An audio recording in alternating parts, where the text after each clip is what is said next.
ஆண்டவராகிய இயேசு கிறிஸ்துவின் நாமத்தில் காலை வாழ்த்துக்கள். விசேஷமாக இன்றைய நாளிலே பெண்கள் தின வாழ்த்துக்களை அனைத்து பெண்களுக்கும் கூறுவதில் மிகவும் மகிழ்ச்சி அடைகிறேன். Happy women's day. இன்றைய மன்னா: நம்மை பீறினார், அவரே நம்மை குணமாக்குவார். நம்மை அடித்தார், அவரே நம்முடைய காயங்களை கட்டுவார். ஓசியா 6:1.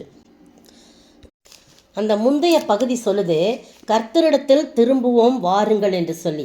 எந்த நிலையில் இருந்தாலும் கர்த்தரிடத்திற்கு நாம் திரும்ப வேண்டும். அவர் நம் வேதனைகளை மாற்றுவார்.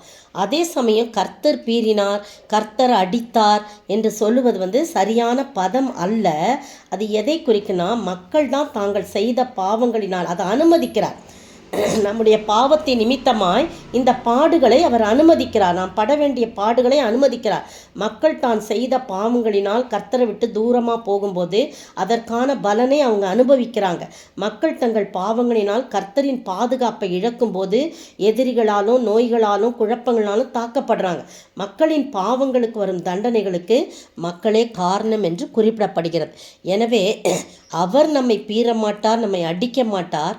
ஆனால் நாம் அவருக்கு விரோதமாக காரியங்களை செய்யும்போது அந்த பாடுகளை அவர் அனுமதிக்கிறார். அதுவும் புதிய ஏற்பாட்டில் அவர் அதை ஒத்துக்கவே மாட்டார். ஏன்னா அவரே நம்முடைய காயங்களுக்காக, நம்முடைய அக்கிரமங்களுக்காக, நம்முடைய பாவங்களுக்காக, நம்முடைய மீறுதலுக்காக அவர் அடிக்கப்பட்டார், அவர் காயப்பட்டார், அவர் எல்லா விதமான பாடுகளையும் அவர் ஏற்றுக்கொண்டார் இல்லையா? உச்சன் தலைந்து உள்ளம் கால்வரை அவர் ரத்தம் வெள்ளம் போல ஓடினது. அவருடைய ரத்தம் வெள்ளம் போல ஓடினது பிரியமானவர்களே. எனவே அவர் நம்மை காயப்படுத்த மாட்டார், அனுமதிக்கிறார். ஏன்னா நமக்கு ஒரு உணர்த்தணும் இல்லையா?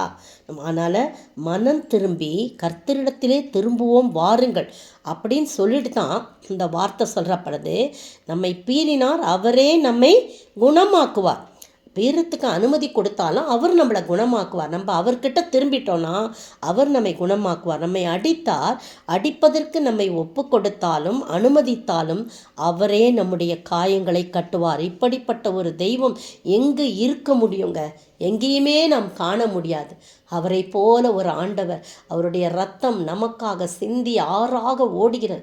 அந்த ஆற்று வெள்ளத்தில் நாம் திளைப்பதற்கு நம்மை ஒப்பு கொடுக்கும்போது நம்முடைய பாவங்கள்லாம் கழுவப்படும், நம்முடைய மீறுதல்லாம் கழுவப்படும். அந்த இரத்த ஊற்றிலே திளைக்கும்படியாக நம்மை ஒப்பு கொடுக்க வேண்டும்.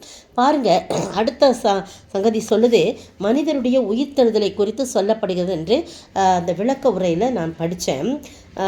அதுக்கு பிறகு பார்த்தீங்கன்னா, அப்பொழுது நாம் அவருடைய சமூகத்தில் பிழைத்திருப்போம்.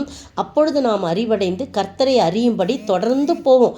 அவர் புறப்படுதல், அவர் முன்னாடி போவார், நம்ம பின்னாடி அவர் பின்னால் போகணும் அப்படின்னு சொல்லி சொல்லப்பட்டிருக்கு. ஏன்னா தொடர்ந்து கர்த்தரை பின்பற்றி அவரின் அன்பு கூர்ந்து அவருக்காக உழைப்பவனே ஒரு சிறந்த மனிதனாக காணப்படுறார். இடையில வாழ்க்கையில் குளிர்ந்து போகாமல் தொடர்ந்து அனலாய் அவரை பின்பற்றுவதற்கு தீர்மானம் செய்ய வேண்டும். பாருங்க, அவருடைய புறப்படுதல் அருணோதயம் போல் ஆயத்தமாய் இருக்கிறது அப்படின்னு சொல்லி போடப்பட்டிருக்கு. அருணோதயம்னா விடியற்காலையிலே புறப்படுகின்ற அந்த சூரியன் சொல்லுவாங்க இல்லையா? அது ஆயத்தமாக இருக்கிறது.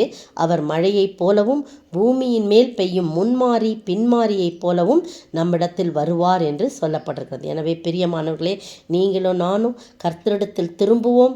அவர் நம்மை பீறுவதற்கு ஒப்பு கொடுத்தாலும் அடிப்பதற்கு ஒப்பு கொடுத்தாலும் நம்முடைய பாடுகளின் நிமித்தமாய், நம்முடைய பாவங்களின் நிமித்தமாய் இந்த பாடுகளை அவர் அனுமதித்தாலும் ஆண்டவரே குணமாக்குவார், ஆண்டவரே காயங்களை கட்டுகிறவராயிருப்பார். அப்படிப்பட்ட ஒரு ஆசீர்வாதத்தை நாம் பெற்று வாழ அவரண்டை திரும்புவோமா? அவருடைய இரத்த ஊற்றில் நாம் திளைத்து மகிழ்வோமா? ஜெபிப்போம். இம்மானுவேலின் இரத்த ஊற்றதோ, என் பாவம் போக்கும் ஜீவ ஊற்றதோ, அல்லேலூயா பாரதோ, கல்வாரியிலேயதோ, 5-6 கோடி ஓடுது, அன்பின் இன்ப வெள்ளம் பெருகுது, அன்பின் இன்ப வெள்ளம் பெருகுது. பாவி என்னில் கொண்ட தேவ அன்பின் அகலமே, நீளமாழம் உயரம் என்னும் வளர்ந்து செல்லவே. பாவி என்னில் கொண்ட தேவ அன்பினகலமே, நீளமாழம் அகலம் இன்னும் உயர்ந்து செல்லவே.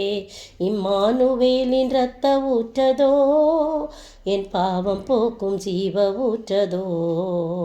அல்லேலூயா பாரதோ, கல்வாரியிலேயதோ, 5-6 கோடி ஓடுது, அன்பின் இன்ப வெள்ளம் பெருகுது.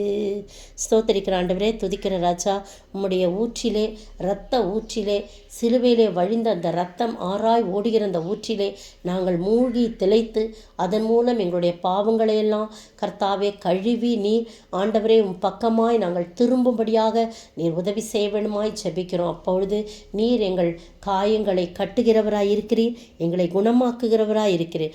அந்த ஆசீர்வாதத்தை நாங்கள் பெற்று வாழ ஆண்டவர் கிருபை செய்ய வேண்டும் என்று கர்த்தரும் மீட்பரும் ராஜாவாகிய இயேசு கிறிஸ்துவின் விலையேறப்பட்ட நாமத்தில் ஜெபிக்கிறேன் பிதாவே, ஆமீன். நேற்றைய பதில், செபதேவின் குமாரராகிய யோவானையும் யாக்கோபையும் பார்த்து இயேசு சொன்னார். மத்தேயு 20 வசனம் 20 முதல் 22.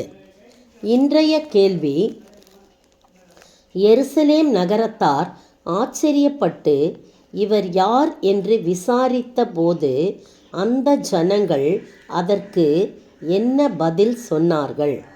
எருசலேம் நகரத்தார் ஆச்சரியப்பட்டு இவர் யார் என்று விசாரித்த போது அதற்கு ஜனங்கள் கூறிய பதில் என்ன?